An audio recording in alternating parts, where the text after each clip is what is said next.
Привет, меня зовут Саша Акимов, и сегодня мы поговорим с вами о камере Fujifilm X-H1.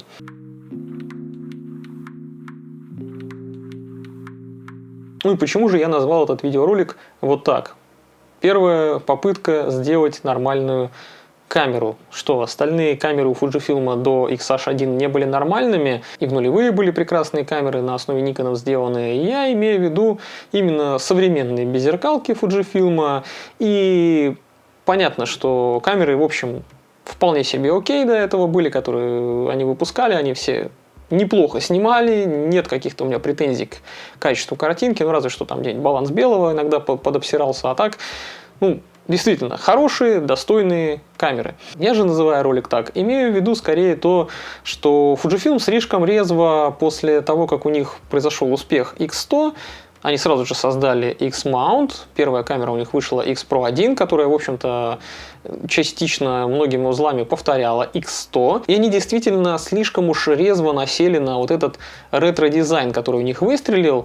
Это, конечно, здорово. Ничего против прям уж совсем ретро-дизайна я не имею. То есть, ну, почему бы и нет. Сделали там пару-тройку камер в таком стиле. Но вы линейку-то свою как-то расширяйте, создавайте камеры и какого-то стандартного, нормального немножко вида, который требуется обычным людям. А так получилось, что Fujifilm сами себя загнали вот в эту ловушку ретро, ну и продолжили дальше выпускать вот эти, скорее, фэшн-камеры, которые выглядят прикольно, симпатично, интересно, но не всегда очень уж практично и не всегда очень уж удобно для человека, который хочет чего-то другого, именно современного, нормального типа управления. Там, не знаю, как у Олимпуса, как у Кэнона какого-нибудь. Я не говорю, что они обязаны это сделать, но хотя бы примерно что-то вот в таком роде можно было бы сделать. И вот X-H1 это как раз первая попытка сделать нормальную камеру, такую более-менее человеческую. Ну, потому что действительно это уже доходило до смешного. Fujifilm начали там называть лейкой для бедных практически сразу.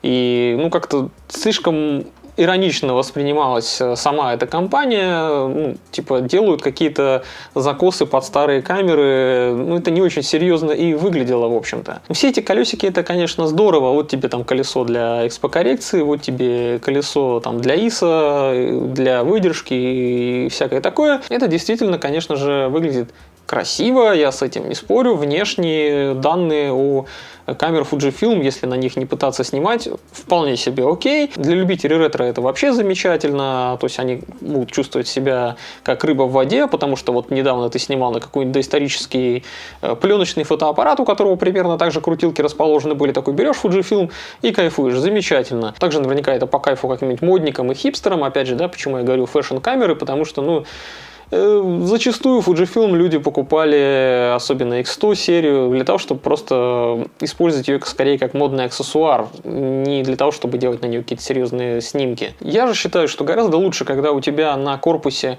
не какие-то колесики, вот эти вот красивые, безусловно, но практически бесполезные, потому что ты не можешь их никак переназначить, они у тебя жестко зафиксированы, все их функции, а когда у тебя есть пускай там 2-3 каких-нибудь колесика, которые ты можешь переназначить как угодно, для того, чтобы камера в твоих руках становилась гораздо более универсальной. А когда у тебя гораздо более универсальная камера в руках, естественно, ты можешь назначать кнопки, как тебе хочется, назначать колесики эти, как тебе хочется, и у тебя гораздо больше гибкости какой-то при съемке получается. Ты не от того, как у камеры задумали, танцуешь, а от того, как ты сам хочешь с ней обращаться. И вот этот подход мне гораздо ближе. Вот что я имею в виду под нормальной камерой отчасти. Потому что там еще много что мы можем под нормальной камерой подразумевать, как минимум, да, наличие хвата. Потому что у всех Fujifilm до X-H1 хват, можно сказать, что отсутствовал как класс. Только если ты какую-то дополнительную ручку прикрутишь, и тогда ты хоть как-то более-менее комфортабельно сможешь ими пользоваться. Я думаю, что и сами инженеры, и дизайнеры Fujifilm к моменту как раз выхода X-H1 уже подустали от этого фальшивого закоса под ретро, потому что, X-Pro серия это прям буквально иллюзия того, что у тебя в руках дальномерка, вот эта дырка там бесполезная, потому что камера дальномеркой-то и не является, но там зато интересный гибридный видоискатель, который может быть и оптическим, и AV становиться электронным. XT серия, опять же, она скорее просто закос под какие-то классические зеркалки из там 70-х, 80-х годов. Зато вот, когда они выпустили XH1, тут сразу стало видно, что он ни под кого не пытается закосить. У него абсолютно уникальное свое управление. Да, оно, конечно же, не лишено недостатков, оно не абсолютно там какое-то прекрасное и расчудесное, но у него хоть какая-то, не знаю, там своя душа присутствует у этого управления, в отличие от вот этих вот с закосом под классику говняных камерок. Уж лучше слегка косячное и немножко странное экспериментальное управление, чем постоянно притворяться кем-то другим, кем ты не являешься. Ну и видно вообще, что Fujifilm X-H1, ну, его создавали не то, что там, я не знаю, наверное, это не очень правильно говорить такие фразы про технику, что там создавали с любовью, да, но видно, что как минимум старались, когда его делали, потому что это первая камера у Fujifilm, в которой появился матричный стабилизатор, пускай и не совершенный, там, и не идеальный, и не божественный, и далеко там, не дотягивающий до тех стабилизаторов, которые в микре. Fujifilm и сейчас стабилизаторы, хотя стали гораздо лучше, все равно не до тех, что в микре присутствуют, не дотягивают, но все же они прямо расстарались, они внедрили в него множество всяких новшеств, появился стаб, они поработали над тем, как будет срабатывать затвор, который стал гораздо тише. Затвор прямо продумали, как будет гаситься вибрация. И что самое важное и самое заметное, сразу же, как только ты камеру берешь в руки, то, что они наконец добавили серьезный хват, за который можно уверенно держать камеру и не страдать с этими вот ужасными уебищными обрубками, которые были. Теперь камеру можно использовать с даже крупными какими-то зумами, абсолютно комфортно, без каких-то проблем, а не только с компактными праймами. Камеру для обзора мне предоставил подписчик, за что ему огромная благодарность. А я также напомню вам, что вы можете со мной поделиться какой-то техникой для обзоров. Ну, если она вдруг окажется интересной, то я вообще без проблем могу взять у вас на некоторое время, ее погонять, поиграться с ней и вернуть в целости и сохранности. Я бережно отношусь к камерам, если что. Также вы можете поддержать мой канал, подписавшись, например, на Boosty, там абсолютно смешные какие-то деньги, ну или каким-то разовым донатом, например, если вам так удобнее поддержать на Donation Alerts, ссылки все в описании присутствуют, также там ссылочка есть еще и на мой телеграм-канал, можете туда тоже подписаться, я там выкладываю постоянно какие-то фоточки, зачастую также выкладываю еще после обзоров фотки документами, чтобы можно было более подробно как-то поразглядывать картинки. Ну и давайте, как у меня заведено, я сразу же перейду к тому, как камера управляется, расскажу вам про то, какие там органы управления, расскажу как раз про батарейную ручку, которая у этой камеры есть, и это очень немаловажно. Ну а дальше уже мы перейдем к разбору картинок.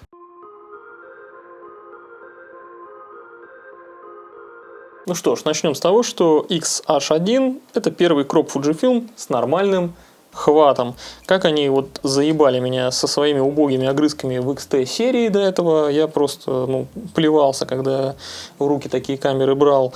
Хват вот здесь уже по-настоящему, наконец-то, глубокий, уверенный, как у нормальной человеческой камеры для нормального мужика. А не вот эти вот жеманные заигрывания с хипстерами и модниками, здесь реально хороший хват. Ну и вообще корпус тут сделан такой более прочный, более угловатый и таком более брутальном, скажем так, дизайне. Спереди у нас находится лампочка подсветки небольшая. Одна программируемая кнопка имеется, также есть синхроконтакт под заглушкой и переключатель режимов фокусировки. В данном случае у меня сейчас одиночная, есть также следящая и мануальная. Ну и, конечно же, кнопка блокировки байонета. Сверху слева находится колесо для переключения ISO, оно блокируется вот здесь как авторучка, то есть нажал, зафиксировал, отжал.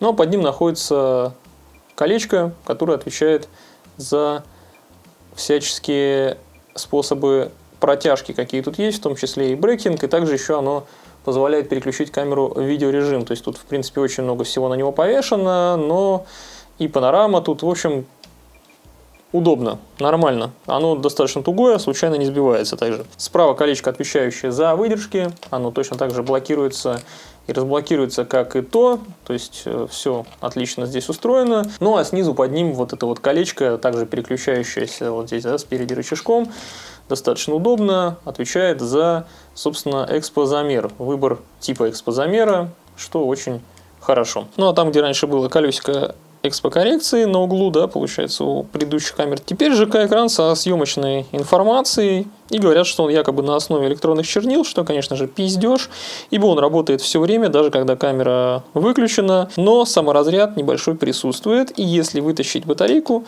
то он, конечно же, погаснет. Ну да ладно, все равно это забавная фишка, экранчик мне этот, в общем-то, нравится, он такой весь интересный, квадратики там можно разглядеть, он такой, в общем, прикольный. В передней части ручки хвата у нас рычаг включения, который обрамляет кнопку спуска. Такое расположение органов управления мне очень даже по душе. И рядышком располагается теперь вот кнопочка экспокоррекции. Можно ее нажимать и крутить вот эти вот колесики, чтобы изменить, собственно, экспозицию. Также имеются колесики для изменения параметров. То есть они нормальные, в общем-то, щелкают себе, и можно менять разные функции. В задней части, так как бы чуть поодаль отнесены просмотр и удаление, две кнопочки. В принципе, это кнопки, которыми я практически не использую вообще и не пользуюсь именно на современных камерах. Видоискатель тут крупный и с хорошим разрешением, 3,6 миллиона точек. Правее от него находится AL и AF On кнопочки. Не очень удачно, на мой взгляд, расположена кнопка, вызывающая быстрое меню, потому что она, может, если ты резко как-то перехватишься, неудачно быть случайно нажата, реально пару-тройку раз нажимал нечаянно большим пальцем. В принципе, это редко происходит и, в общем, терпимо, ничего страшного. Несмотря на то, что сама камера стала более такой мощной, брутальной и увесистой, джойстик все еще остался такой же мелкий, как на X Pro 2, XT2 и других камерах. Он маленький, не очень удобный, конечно, он так себе. В общем, свой функционал он исполняет, так что к нему придираться особо не буду. И опять же, когда мы смотрим сзади, здесь Fujifilm, как видим, не ударился еще в такой свой страшный минимализм, который сейчас их одолел. Тут все еще есть крестовина, и на нее, в общем-то, можно тоже кое-какие функции повесить при желании. В середине крестовины кнопочка меню и ОК. А в самом низу кнопка дисплей и бэк. И вот, собственно, дисплей здесь на 1 миллион точек, что вообще по сравнению с другими камерами этого поколения говорит о том, что разрешение снизилось. У тех-то были все-таки экраны на 1,6 миллиона точек, но у него есть кое-какой плюс, он стал сенсорный. Правда, сенсорный кастрированно. Можно только делать спуск тапом, или же выбирать точку фокусировки. По каким-то параметрам или там по меню полазить у вас не получится, к сожалению. Конструкция экрана, в общем, такая же, как у XT2, но с кое-какими изменениями. Да, теперь может отгибаться также вверх-вниз на достаточно ограниченный угол. Но также еще имеется у него механизм вот здесь вот с кнопочкой. Там было раньше нужно там как бы в сторону сдвинуть и потом двигать. А теперь здесь просто кнопочка, нажимаешь, что гораздо проще, и экранчик еще вот так в сторону отгибается. Очень не люблю я такие, честно говоря, конструкции. То есть тут очень все ограничено, и вбок он, и вниз достаточно мало отклоняется. Но при этом механизм не вызывает ощущения какой-то хлипкости. Мне не кажется, что он легко может сломаться. Он достаточно монолитный, достаточно крепкий. И выглядит реально гораздо надежнее, чем который я вот недавно трогал у Nikon Z9 флагманского и у их флагмана, который сейчас там вышел, Z8. Хотя за шлейф, который вот здесь идет, перегибается, и здесь идет, перегибается, все-таки немножечко страшно. Но конструкция реально, в общем, не вызывает опасений. Хотя, с другой стороны, мне не очень нравится, что камера ударилась сильно уже в видеовозможности. При этом нельзя повернуть экран на самого себя. То есть он не полностью поворотный. Только вот так очень ограничено. Справа под очень хорошо защищенной крышечкой, она реально прям так нормально, мощно прорезинена. Находятся слоты для 2 SD-карточек, оба с поддержкой UHS 2. То есть это довольно круто для Fujifilm, что он даже один слот не врезал из них, а оба UHS 2 поддерживают, просто супер. С левой стороны под довольно-таки качественной также заглушкой, то есть она такая прям мощная, находится порт для микрофона, USB, также micro HDMI, и еще также есть дырка для удаленного спуска вот здесь вот снизу. Внизу в батарейном отсеке прячется маленькая, дохленькая старая батареечка, которая была у Fuji с самого начала, как только они запустили свою беззеркальную систему, и которой уже едва ли хватает, чтобы нормально питать вот этого вот монстра. Все-таки, как вы понимаете, батарейка и питание — это самое слабое место в XH1. Тут появился нормальный стабилизатор на матрице, появилось качественное видео и так далее. И из-за этого улетает заряд просто мгновенно, прям буквально тает на глазах. Да, и без дополнительного буста в виде батарейного блока камера работает медленнее, дольше включается, хуже фокусируется, меньше частота обновления у EV, поэтому мы берем, собственно, батарейный блок, который для этого и предназначен, для того, чтобы бустить ее возможности. Убираем с контактного вот этого вот ряда резиновую заглушку и прикручиваем батарейку. Батарейка прикручивается очень просто. Кстати, очень хорошо продумали, как она крепится. Она прям вот идеально здесь во всех местах прилегает к корпусу камеры. Нигде ничего лишнего не торчит. Очень прям приятненько сделали. Мне нравится. В общем, продумали этот момент. И вот когда мы подключили наконец бат-блок, камера приобретает свой завершенный вид. Вот так ее, видимо, и предполагали использовать. Не знаю, зачем тогда вообще бат-блок в принципе отсоединяли. Могли бы сразу сделать ее с комбо-ручкой встроенной. Ну да ладно. В общем, здесь есть такая вот волшебная кнопочка, волшебный переключатель. Нормальное состояние, то есть херовое, на самом деле, медленное и кастрированное, и буст. То, каким камера и должна быть в 2018 году, когда она выходила. Без бат-блока это реально инвалид. На вертикальной ручке, в общем-то, практически все органы управления дублируются. Лежит она в руке очень хорошо, к этому вопросов нет.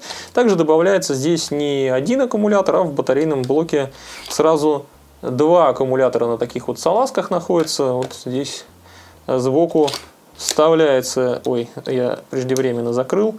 Вот, в общем, вот. Вставляется, и после этого уже ты можешь, в принципе, попробовать что-то на нее снимать, у тебя она не будет умирать через, не знаю, там, пару часов съемки, или не погаснет у тебя видеозапись, когда ты что-то пишешь важное.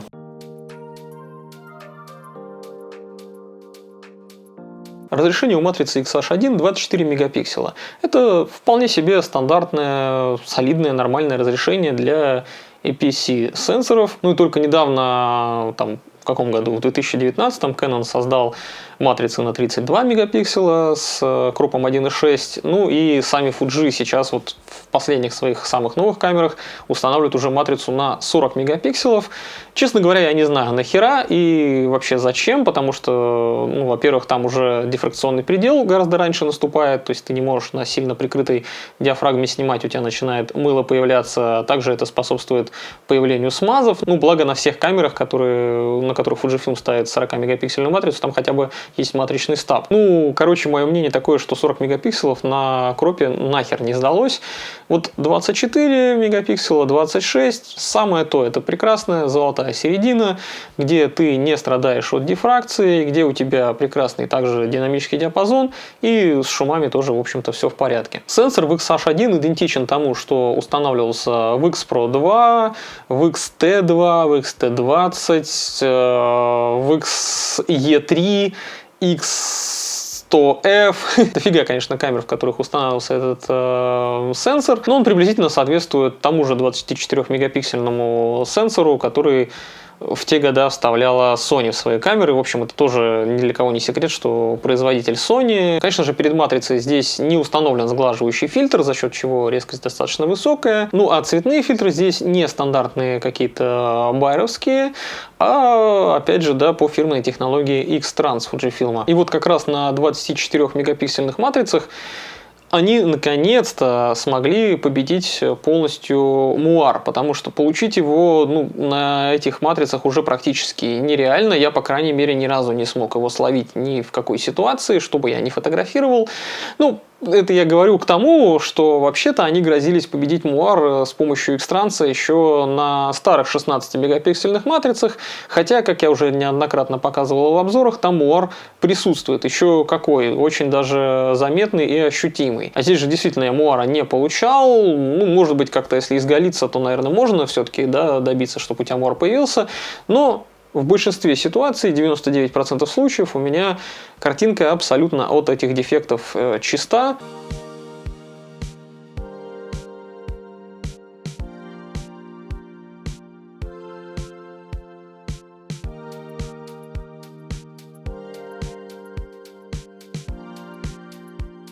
Ну, а детализация, соответственно, очень хороша, просто картинка действительно с точки зрения деталей, там каких-то мелких каких-то вещей, она прямо прекрасна, особенно, ну, естественно, если использовать хорошие резкие объективы. В данном случае я в основном для тестирования этой камеры использовал Fix Zeiss Tuit 32 мм f1.8. На него обзор также появится на канале, но чуть попозже, мне пока что немножко сложно до него добраться. У меня сейчас есть некий план, что в каком порядке выпускать. Возможно, какие-то еще изменения будут, ну, посмотрим.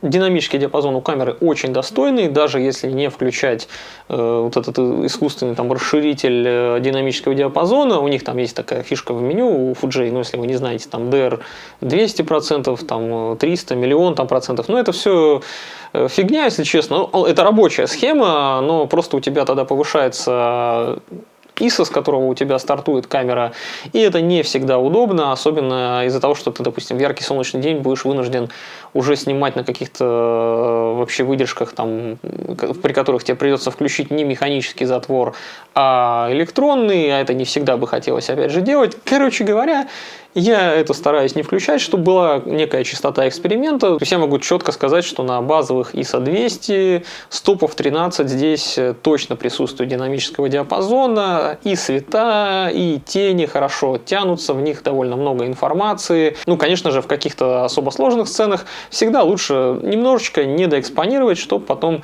тени подтянуть, тени вытянуть проще зачастую, а цвета, они выпадают уже, ну, выбиваются, ну, быстрее.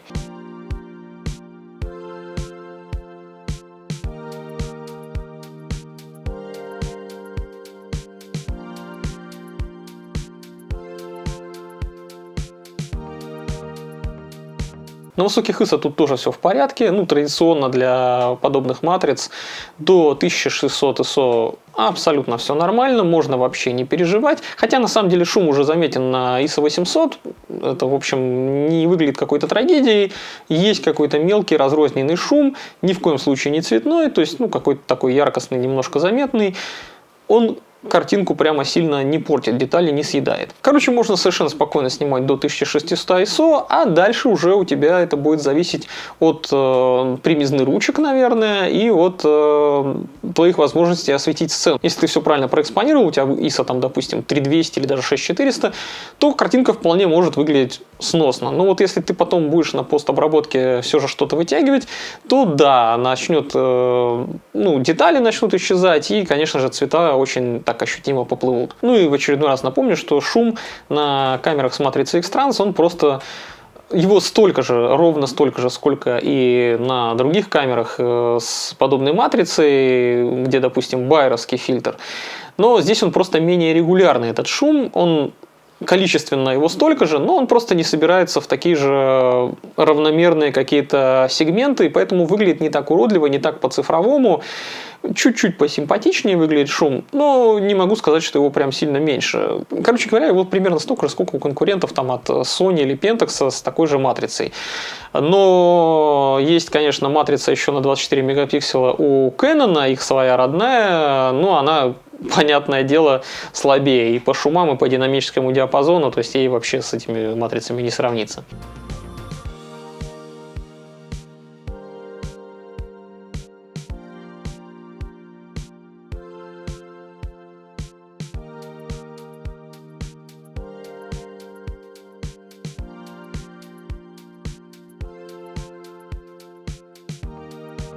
Автофокус у камеры без батарейной ручки, ну, такой не очень-то расторопный, но если прикрутить, опять же, бат-блок, то ситуация улучшается, фокус становится несколько шустрее. Он в целом, в общем-то, точен и по скорости вполне терпимый. Давайте будем честны, все-таки на тот момент камеры и Sony, и Canon, они вырвались уже далеко вперед и фокусировались гораздо лучше, гораздо быстрее, чем Fujifilm. Он все-таки в отстающих. Но если его не сравнивать вот прям в лоб, я не могу сказать, что там он прямо было страданием его использовать. Он не такой уж и мучительный. Он вполне себе рабочий, куда надо, чаще всего попадает. Следящая фокусировка по лицам там, и глазам или по каким-либо объектам, в которые ты просто ткнешь пальцем, она довольно все-таки слабенькая. Особенно с лицами довольно смешная ситуация, потому что там алгоритм, видимо, так туповат, что он постоянно начинает искать лица где-то в кустах, не знаю, там в каких-то узорах на краске, где угодно, короче, он пытается найти лица. У людей есть такое, да, явление, называется это параидолия, когда мы видим какие-то объекты или лица где-то, где их нет, ну просто там случайно там в голове у нас мозг так устроен, что складывает в какое-нибудь личико забавное или мордочку. А у камеры, когда такое происходит, это означает, что у нее просто очень хуево прописаны алгоритмы, и она туповата. Так что если вы не планируете снимать какие-то портреты, вот прям, да, каких-то девчоночек, там, симпатичных мальчоночек, то я рекомендую выключать фокусировку по лицам сразу у камеры в меню и не включать ее без особой нужды. Лучше фокусироваться по какой-нибудь одной точке или по какой-нибудь зоне, потому что по буквально одной точке фокус, конечно, работает довольно паршиво. Он становится медленный, иногда промахивается. Поэтому, опять же, такая рекомендация, что фокусироваться на этом Fujifilm, как и на, в принципе, предыдущих и на последующих даже, лучше по зоне из нескольких маленьких точек в середине. Получается, по 5 точкам или по 9 точкам там выставить квадратик в зависимости от того, насколько крупный объект, на который вы пытаетесь сфокусироваться, и по ним лучше всего делать, тогда камера не будет мазать. Жаль, конечно, что в те времена еще не внедряли активно какие-то режимы фокусировки за животными, еще за какими-то объектами.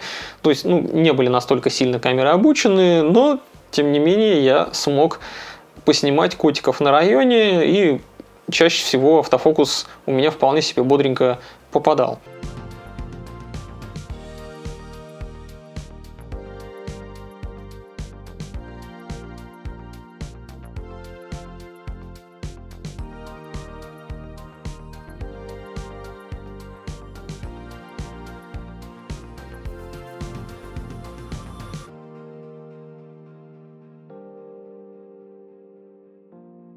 Что меня действительно порадовало, так это не такой блевотный цвет, как у более современных моделей Fujifilm. XH1, он, конечно, не какой-то там прям божественный или великолепный, не могу такого сказать ни разу. Он средненький, но по-хорошему такой вот средненький цвет. Я не знаю, если можно так вообще про цвет говорить, потому что это все-таки такая вещь, немножко попахивающая вкусовщиной.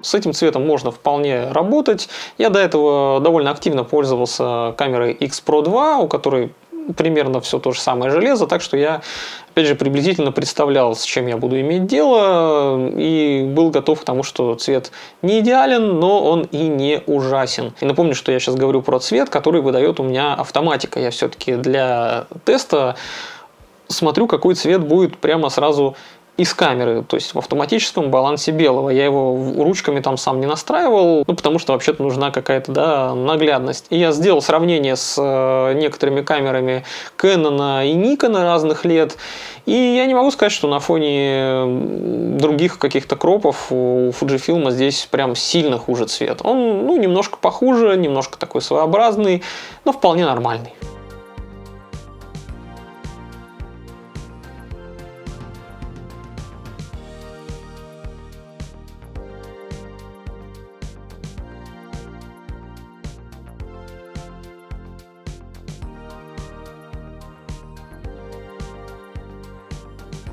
Самое главное, это, конечно, сносный скинтон, потому что на вот этом XH1 кожа у людей, она не отлетает куда-то вот в сторону таких оттенков тональностей, таких как между маджентой и каким-то поросячьо-розовым.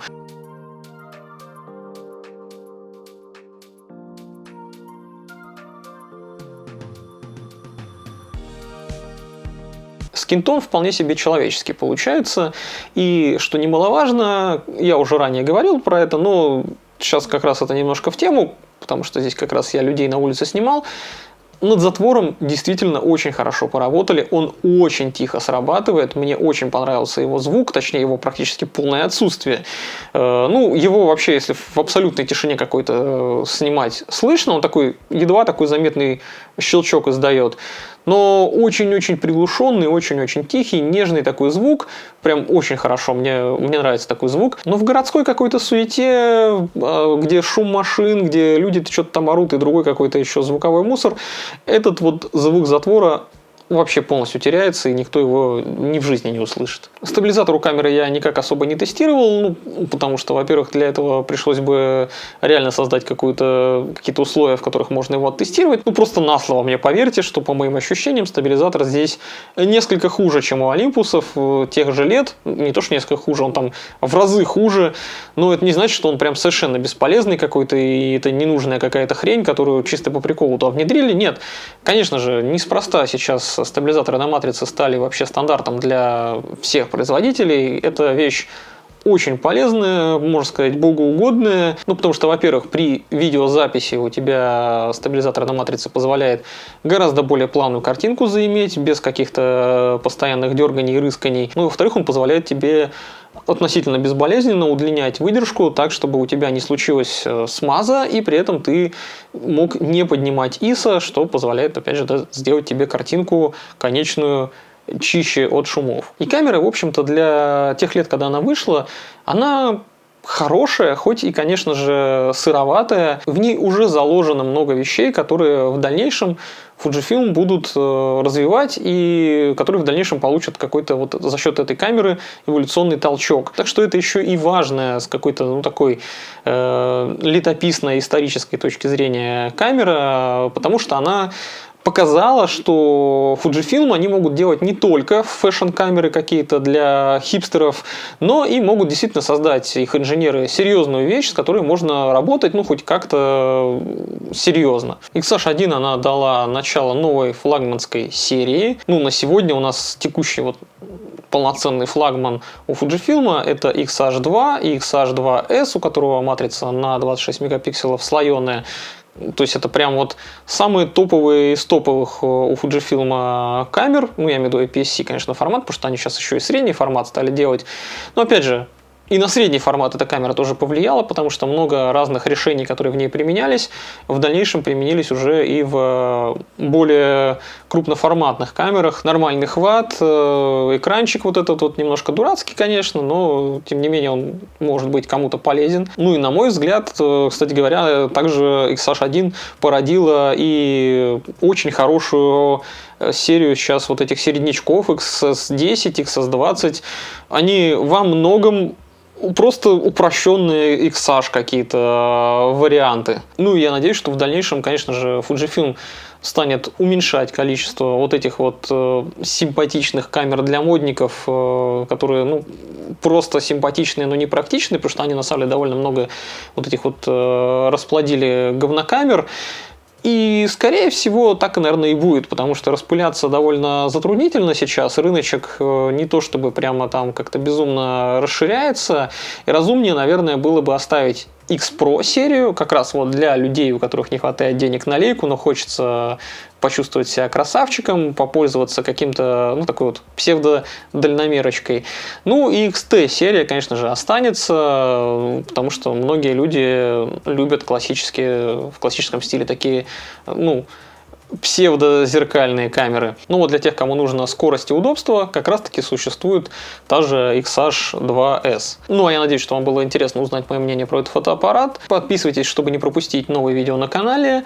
Ставьте лайки, чтобы ублажить алгоритмы YouTube. Ну и пишите в комментариях, что вы думаете по этому поводу. Может быть, кто-то из вас пользовался этой камерой. Я думаю, немало людей ее когда-либо имело у себя на руках. Как минимум, да, может быть, брали где-то в аренду или просто пробовали, ну или были владельцем, или сейчас даже владеете, потому что, ну, в целом на нее можно и сегодня снимать вполне себе неплохо и даже кайфовать. Ну, я, как обычно, желаю вам хороших снимков.